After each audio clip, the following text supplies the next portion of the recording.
asking a few questions on your behalf. Thank you. So firstly, Martin, welcome. Good to be For here. some of us, we've seen you before, but I guess there's quite a few people in the audience who perhaps don't know you that well. No, thank you. Well, it's great to be here. So yeah, my name's Martin Erwin. I preached at Finchfield maybe a year and a half or so ago, something like that probably, and met some of the leadership team. I originally from Northern Ireland. Never guessed. Yeah, I know. Thank you. I've been living in England for 35 years, so I mean the accent hasn't. Yeah, I know, but you know, it's I'm here in the Black Country, so we're not one to talk about accents. I just quickly pass over that. But so yeah, grew up in a Christian family. Mum and Dad loved the Lord Jesus. They've gone to be with Christ now. They died a few years ago. But when I was 7, gave my life to Jesus, and that was really, I look back on all the things that have happened in my life, that's still the biggest, most significant moment in my life. Yeah. So in terms of counties, because you know we've given you this label, Chief Executive Officer. Oh, it's very Sounds grand. very grand, doesn't it? Probably doesn't get paid very grand, but No, I can't complain. But I see from the profile that journey started back 1991, was it, or something like that? Yeah, so I came to England. Some of you have met folks from Tilsley College. You've had students down on mission here as part of the church, here and Finchfield, I understand. I was one of their students in 1989-90. So a long time ago, I was a very young man. Thank you. About 14, yeah. I was a teenager, not quite. But no, in my very early 20s. But and then we came down for a weekend, a bit like the mission teams that they kind of did with you. We had a week in the southwest of England, sort of West Midlands, but more down the Gloucestershire, Herefordshire, and then went down to the southwest. I think we visited the church in Coventry as well. But and as a result of that visit to Newent in Gloucestershire, I had the privilege of pointing someone to Jesus after the service on the Sunday evening. And the church leaders said, would you come back and spend a month just doing mission stuff with us? And I did everything, door to door, bit of preaching, some of their Sunday school work. And God opened the door for me to come and work alongside counties, who are a UK national organisation supporting evangelists and evangelism. So I joined Counties Training Programme 1991, and I've been with counties ever since, but not as the CEO ever since. The Chief Entertainment Officer. I'm fascinated by the fact that they spotted you as an evangelist because you led one person to the Lord. And seriously though, that's an encouragement to the people in this room this morning, because personal evangelism, you know, if you've spoken to one person about the Lord and brought him to, that's the start of the journey. It's true. And God is so good, because the funny thing was that evening, so the students, we had all been away on 4-week placement, and we had all come back together, arrived at Newent, and the guy who preached had forgotten he was preaching, one of the students. So he went to the boot of his car, fiddled around for an old sermon, I joke you not, pulled out this sermon, and I had heard it before, and it was bad first time.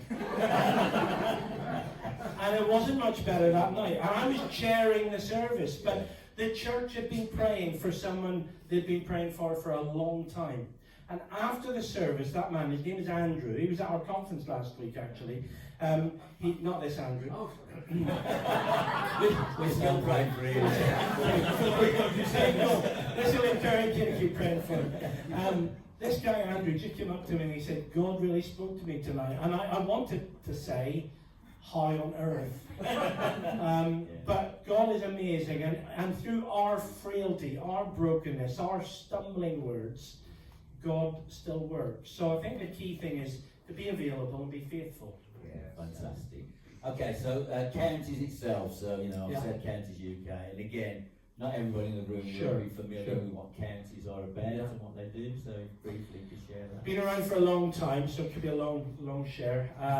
126 years. It began in 1899, really in the southeast of England, in sort of the home counties area, where churches and church leaders had a heart and a passion for new housing developments, villages, towns and regions that had no gospel witness.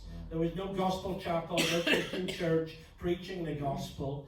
And so they recognized and raised evangelists who groups of churches gathered around and supported them to take a mission, to do a summer campaign. And there was tents and open air and all that kind of stuff back then.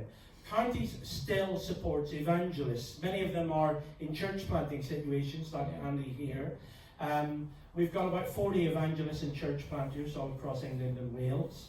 But then we have a number of resources to help resource the local church so that you can be better equipped to make Jesus known and share the good news of Jesus. So that's the work of Counties.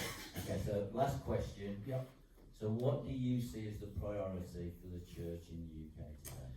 Well, I have, I shared a little bit. We had a conference last week. There's a verse in the Bible, Ephesians 4, verse 11. It says, "And God gave apostles, prophets, evangelists, pastors, and teachers to equip his church, his people, for works of service." Right. So, however, in the Western church and in the British church, that almost has got retranslated to read this. The King James says, "and some apostles, and some prophets, and some evangelists." But I think the Western church is translated, "and mostly pastors and teachers." All right? As, you go to Bible college, you come out a pastor-teacher. And churches are looking for a pastor-teacher. Folks, the future of the church is in the harvest field, not in the barn. Right. So we need to raise up people who, you and me, we need to be raised up to become more confident in knowing Jesus, in knowing the gospel, and in knowing how to share our story, and to share the gospel simply with people who are searching. And we are in a different season. Our nation is full of people today, unlike 20 years, 50 years ago, who are asking questions and want to find out more about Christ. So for me, the need of the moment is to raise up people, and for local churches to take that seriously, so that we become the witnesses that Christ has called us to be. That's great. That's right. Well, in which case, before we move on, I'm going to give you an ad break. I'll do that. I've got some here. There's some materials that can help people. Thank you. I'll do it very quickly. We've got some literature on the table. One book I'll mention after I preach in particular. If you'd like to know more about the work of Counties, this is our annual impact report. It was just produced in August.